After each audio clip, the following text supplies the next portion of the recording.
এই যে তিশা এবং কিং মোস্তাক, এটা একটা সামাজিক সমস্যা, সামাজিক ব্যাধি হিসেবে এটা দেখা দিয়েছে। সুগার ড্যাডি, কচি কচি সুন্দরী তরুণীরা উন্নত জীবনযাপনের জন্যে, ভালো ভালো রেস্টুরেন্টে, চাইনিজ রেস্টুরেন্টে খাওয়ার জন্যে তারা সুগার ড্যাডিকে নিয়ে বড় বড় গুলশান বানানি বাড়ি দ্বারা বিভিন্ন উন্নত রেস্টুরেন্টে যায়, চাইনিজ খায়, কত কিছু খায়, ফুচকা খায়, তাই না? দামি দামি জামা কাপড় পরে, অনেক দামি দামি এই মোবাইল ইউজ করে, তাই না? ল্যাপটপ, আরও কত কিছু। ব্যাংককে যাবে, ওই শুনলাম কিং মোস্তাক গতকালকে না পরশু শুনলাম তিনি ব্যাংককে যাবেন তিশাকে নিয়ে।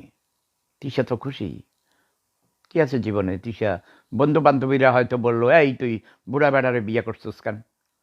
এইটুকু কথা সমস্যা কি? এইটুকু সহ্য করলো, কিন্তু মজা করে তো খাইলো, মজা লুটেঙ্গে। আর 60 বছর বয়স তো কোনো ব্যাপার না। আমি আর কানে ধরছি, এখন এক হাতে যেহেতু মোবাইল ধরা, আরেক হাতে কানে ধরছি, আমি আর বিবাহ করিব না। আর এখন যদি আমি এই তিশার মতো কচি সুন্দরী তরুণী বিবাহ করি, তখন আমাকে সবাই আবার ধুর ধুর করে তাড়াইব, ভুয়া ভুয়া লুচ্চা বেটা এগুলো বলে দৌড় তাড়াইব না।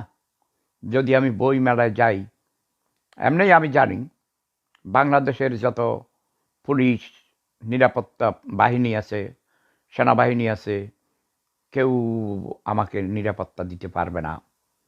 কারণ এত বেশি ভক্ত, সবাই আমাকে দেখতে আসবে। হ্যাঁ, কালো ধলো আবালো বৃদ্ধ বনিতা সবাই বলে তোমাকে ভালোবাসি। প্রেম ধর্ম সেরা ধর্ম, লাভ ইজ পাওয়ার।